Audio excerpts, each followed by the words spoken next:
तोहरा संग जिंदगी आसान बा, हर मुश्किल अब मेहमान बा, हमार हर दुख के पहचान बा।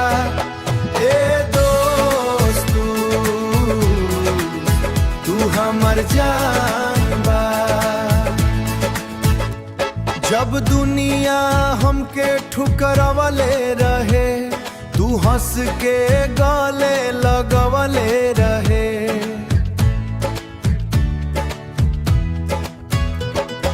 सुना राह में हंसी भर देला, सुना राह में हंसी भर देला, हमार खामोशी के आवाज देला।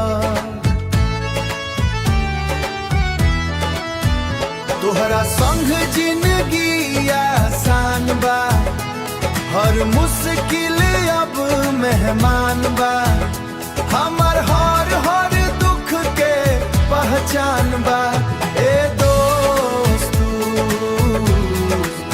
तू हमर जान बा।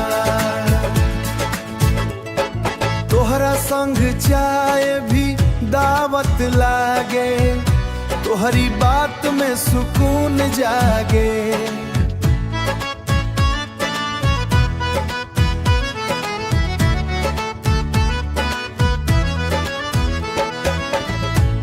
हंसत हंसत गम भूल जाइल, दोस्ती में खुद के पाइल।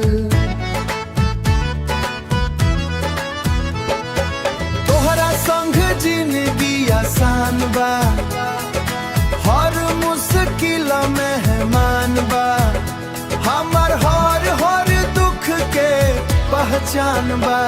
ए दोस्त तू हमर जान बा। लड़ाई झगड़ा चाहे हो जा, दिल से दिल के नाता ना टूटावो।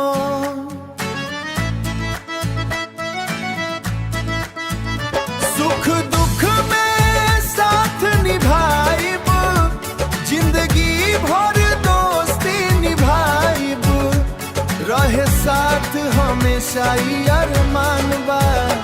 ए दोस्त बा।